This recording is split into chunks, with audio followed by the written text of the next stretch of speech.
Hi guys, this is Starcraft and welcome to another series of Starcraft English commentary. This is gonna be SCVN 2024 Spring Season Series B playoffs, and it's gonna be the winners playoff, the winner bracket playoffs, the first of the two playoffs we have today. And it's gonna be played between two Protoss players, BeMoc and Gabeo. So looks like BeMoc lost the first game against SCVN. He's gonna have a chance to redeem himself, though I don't really understand how this works. Because usually the winner of the playoffs should be playing the next match. So if he wins 2 games in a row, he doesn't need to play more. So I feel like the setup is a little bit strange. But anyways, we'll be moving on from here. Yeah. Okay, so what do we have here? Looks like we're gonna be having just pylon coming up from both the players. By the way, all of the playoffs are gonna be on the map Radeon, so it's gonna be the same format for everybody here. Looks like gateway first for both the players.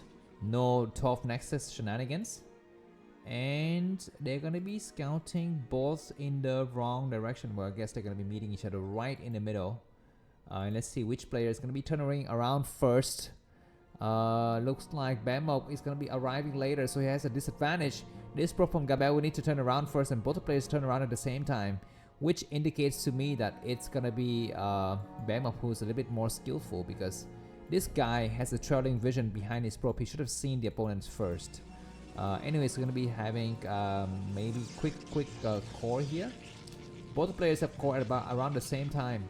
None of the players are gonna be going for Zealot just yet. I don't see any Zealot production for both the players, which is nice because the players are so far apart. It actually doesn't make any sense to do any kind of Zealot, but looks like both the players are going to be making the first Zealot now. I mean, this is interesting. I mean, when I play Protoss versus Protoss, I usually don't make a Zealot unless the other guy is going for double gateway, and even so, sometimes I don't make a Zealot because there's just a lot of, you know what I mean. Like sometimes it's not needed. You can hold against 2 gateway Zealot rush. If you have enough Dragoons, if you have go for 2 gate Dragoons and you have good micro, I can hold it against kind of very kind of mid-level, not really mid-level because I'm terrible, but you know, like entry-level Protoss, I can hold against his 2 Zealot rush. But you know, to go for Zealot first when you've scouted your opponent's gone for, you know, core, and then he's very far from him, from you, I feel like that's an overkill. Going for Dragoon first would be a lot nicer, and looks like City of Adun coming down, and maybe the pro from BeMoc is already gone. Yeah, it looks like there's no, you know, there's nothing inside. We're gonna be having double gateway coming up from BeMoc, whereas Gabeo is gonna be going for the fast Dark Templar here. Cross map though, this Dark Templar rush is a little bit less effective, and we need to see a robo now if BeMoc doesn't want to get eliminated from the winners bracket. He was to have a ticket to the losers bracket for sure, but yeah, he will not have a chance to be in the winners bracket. Yeah, this is gonna be a 1 gate Dark Templar rush. This rush will allow you to put down your Nexus a little bit faster than if you've gone for a 2 gate Dark Templar rush. And with that, you know, you might be able to also put down your pylon and cannons faster. He's gonna be going out for an expansion here. Both the players will need to kind of scout correctly. Looks like this probe's gonna try to get in, and BeMoc will stop him for sure. Yeah, this robo is gonna be about halfway done. The Templar Archive is around done now. So let's see, 4 minutes and 20 seconds. How long does it take for the Dark Templar to arrive on Radeon? We shall see soon. Looks like Dark Templar is at around 4:26. That's right, 4:26, and this robo is gonna be done, and we shall see. But anyways, yeah. So if the Dark Templar arrives before the Observer gets out, then we know that the robo timing is way too late, but we shall see. Anyways, Nexus comes down, and BeMoc might have a shot at seeing what happens. I think he saw the Nexus, maybe. He's got double gateway, so you need to make use of that by going for a lot of attacks now, because his opponent is rather weak at this moment. The Dark Templar comes out. Observatory, you need to get created now. The Observatory is about 40% done. More Dragoons coming out. The Dark Templar is gonna leave the... Okay, looks like, but first Dark Templar is out. So I think around, we started 4:26, right? So around maybe 5 minutes or 4:55, 56. So about 30 seconds for the Dark Templar to get created. And Protoss And BeMoc is returning with all of his forces. Does he know? Does he know that there's gonna be a Dark Templar coming? Maybe he senses it. He can seize the blurb here if he pays attention. I don't know if he knows exactly, but he's gonna be able to have the observer. The observer should be made now. Okay, he needs to cover this ramp, man. Okay, he doesn't know. Excuse me, he doesn't know, and he's gonna try to cover the ramp with his Dragoon. No, he gets behind the Dark Templar, but the observer is already here. So this Dark Templar can do maybe 2 or 3 swipe maximum. The observer, the rally point, we need to go towards the other side, and the rally point is here. And we're gonna be seeing the attack starts now. 1 kill, killing 4 kills for that Dark Templar. That's gonna be the end. So with this observatory done, you need to go out here for the attack like now, but you gotta be very careful because the second Dark Templar is gonna be coming in. So you need to position another observer in your expansion in anticipation of that. And he starts to move out as the enemy's Dark Templar move in. He's gonna try to come back here. This Dark Templar is cornered. It cannot leave. It cannot leave. This is a genius move from BeMoc, and a kind of streak of luck also. He's gonna have to go out. He sees the Dark Templar. He kill it. He needs to kill it. He needs to see where it is. Oh my God, are you freaking noob or what? And now he sees it, and he will take it out for sure. He's got very, very good supply compared to his enemy, but his enemy is going to be coming up with a lot of cannons, and High Templar is coming down, and Storm research is done. So he might be able to do the first Storm against his enemy, we shall see, but Double Gateway is very, very strong. Behind this, is he going to be going for Reaver? He is going for Reaver, but he doesn't have Reaver just yet. And just a single Zealot, man. Where are the Dragoons? I guess the Dragoons are kind of positioned in different areas to kind of stop drops here because he knows his enemy's gone for Shadow and Reavers. But before that, it's going to be just a lot of Dragoons. And if he does a nice run to attack and he does it just right, he will be able to do some damage. He might eat 1 Storm, but that's it. The attack starts now, and we're going to be seeing the Storm. The Templar is going to be able to... Okay, the Templar at Snipe. Oh my God. That Templar has enough money for a Storm, but he's not storming. Attack this cannon. Observer, fall back. He loses an Observer, and that's a bit unfortunate. Even supply for both the players. Go in and take out this cannon, man. He's got a chance to do it, but he's not going to do it. And we're going to be waiting for the Shadow and Reavers. Like the Reaver is going to be coming out first. Where's the Shadow? Making Reaver first is a mistake, man. When you play PvT, PvP, and you have map control, you have more military, you need to go for Shadow first, not Reaver first. Because when you're making the Shadow, you can put the robotic support bay down, and by the time the Shadow's finished, the robotic support bay would have been finished, and the timing will be a lot faster. But anyways, now looks like BeMoc's gonna try to catch up and try to go for an expansion. He keeps the Zealot out in here, and more cannons coming up. And I feel like Gabeo's macro is lagging here a little bit. He's not actually having the micro needed, worthy of this kind of timing. 62 supply for BeMoc, and Gabeo only 56. I mean, what kind of micro is that?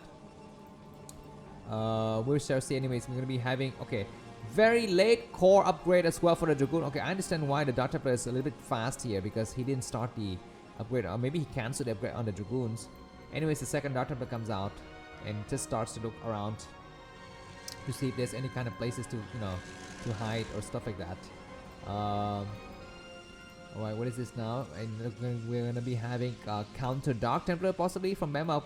He's coming up to 4 gateways. The enemy's already got 5, 6 gateway. That's a lot of gateway, man. And cannons being built here. So I feel like Gabeo's got defensive structure. His enemy is going to be coming out with a cannon. That cannon is not completed. Dark Templar is going to be able to force a cancel on the cannon. It's already here.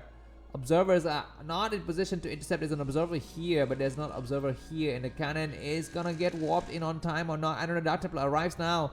He will start to attack the probe and start to kind of chip away the cannon. The cannon will be cancelled if he's paying attention. He need to cancel it. He doesn't. Okay, maybe he canceled it. I don't know.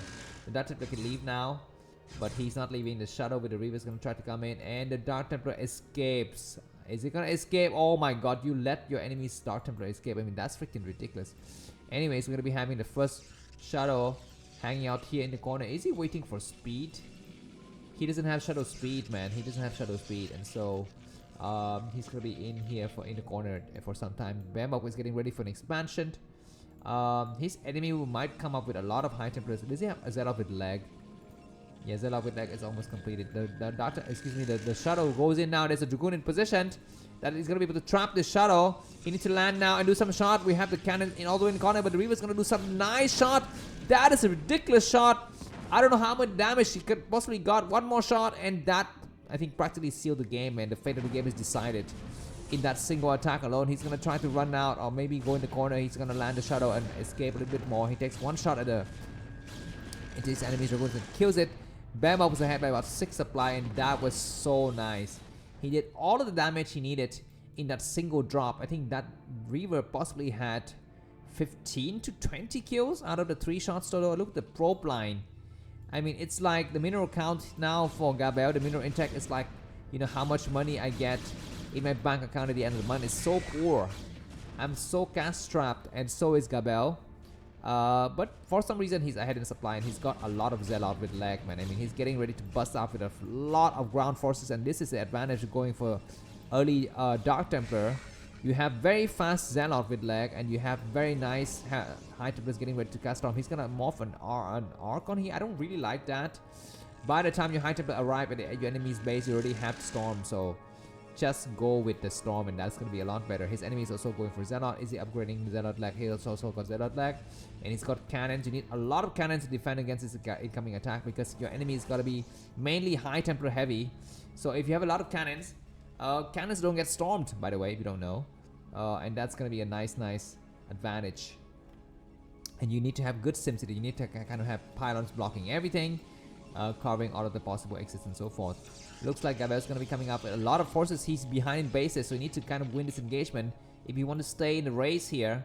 And looks like we're going to be having Dragoons, Zealot, and so forth on this side of the map. Alright, the first major engagement, the first battle of the game is going to start now. Looks like yellow is going to move in. Red is on the defensive. The battle starts. And what kind of engagement do we have? Looks like pulling back from BeMoc. He starts to attack now. He's got no Storm. His enemy's got Storm. He's going to storm the Archon. He stormed the Dragoon first. Moving to the rest of the upper side is a mistake. He needs to move back. And he does move back. He needs to attack and then move. Not just move. He needs to attack, draw the Storm, and then move back. And that Storm was nice. And he's catching his own High Templar. Got caught in the crossfire here.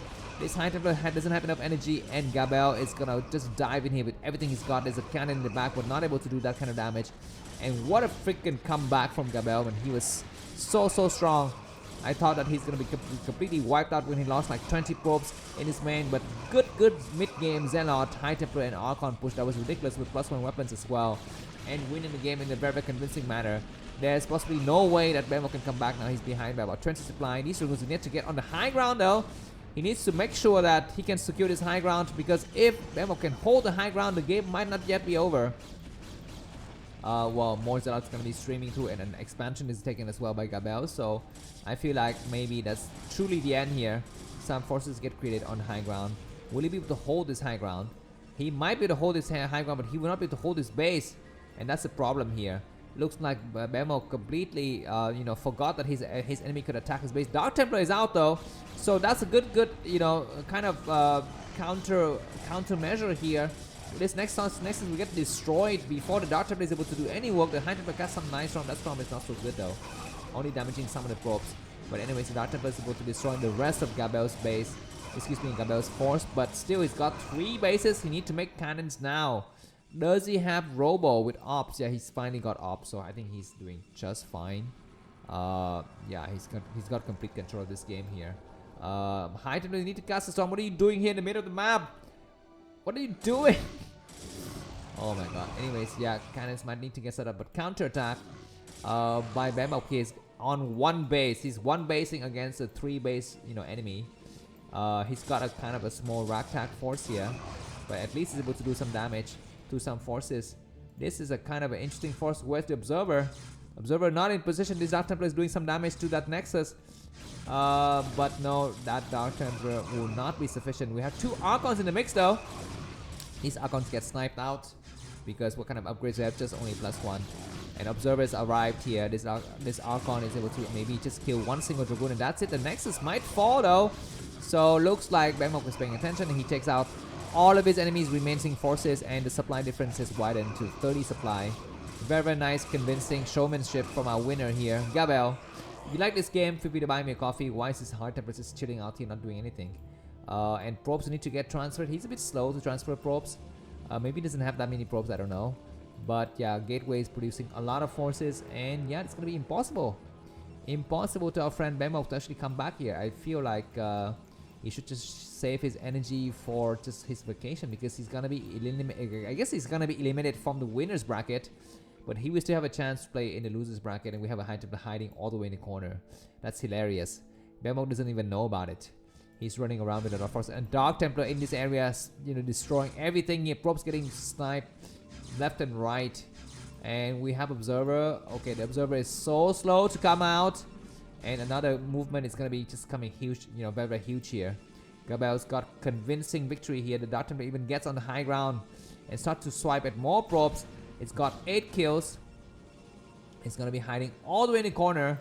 And during this time, this huge force is going to take out the expansion. And that's just really, really poor execution from the loser BeMoc. And he's going to have a chance to fight in the losers bracket.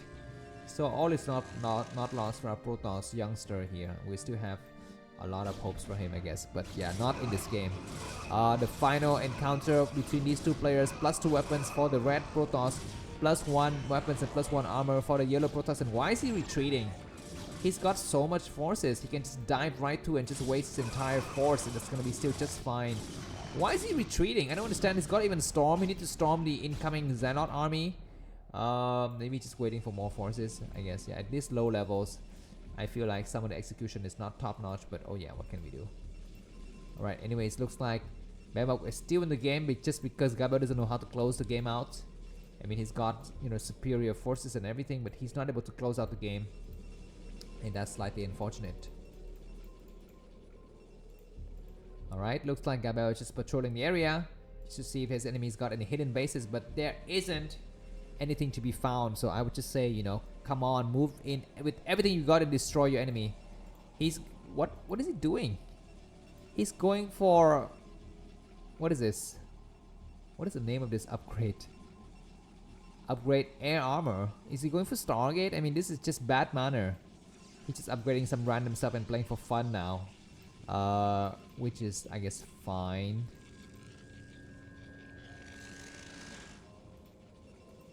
Alright, looks like very, very strong army for Gabeo. Still on 3 bases, but he's not putting the final nail in the coffin. He's got 4 High Templars. Does he have the upgrade for the High Templar Storm? He doesn't use it. He doesn't have it. He just have a lot of ground forces, and that's it. This base gets reset up, but the supply difference is quite large. 35 supplies, so I would expect yellow to win anytime soon. But he needs to actually come in and close out the game now. He's not closing out the game. He's just walking back and forth between his bases.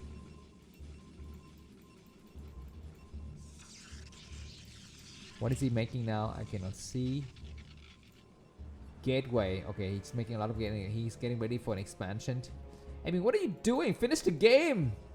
Please respect the players. I mean, the viewers, man. Come on. Don't drag the game around when you actually have a chance to win the game.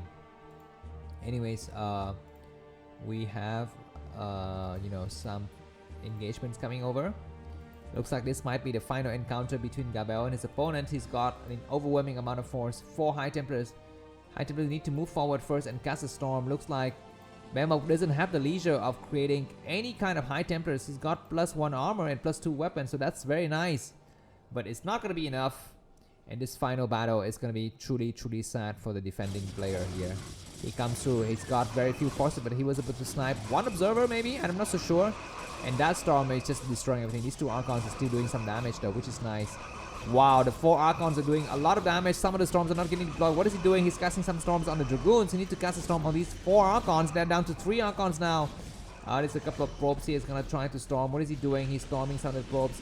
He's wasting all of his energy. He could have cast 1 more storm. He cast 1 more storm. There's nothing though. And these Archons are so strong. But anyways, 1 storm and those Archons might be destroyed maybe. And the battle is over, I guess. But what is the damage? Looks like BeMoc is down to 50 supply. Gabeo 105. And yeah, we're gonna be having just observers staring at each other here. Not a pretty sight. This base is up, but no probes getting transferred. And more forces coming out, and Gabeo is not yet closing up the game. He's trying very, very hard, but not yet completed with his tasks. Probes getting retransferred here. BeMoc, it's got ridiculously low amount of like armies. His army consists of 1 Archon, 1 Zealot, 1 Dragoon, and then possibly 5-6 more Zealots start to come out. So yeah, this base gets up with a lot of cannons. I mean, just go in and finish the game and you have so much force. Are you gonna upgrade more stuff with your core or what? Maybe he doesn't know what the meaning of the upgrade is, because why would you upgrade core armor? And BeMoc GG. Let's move on to the next set. See you soon. Bye bye.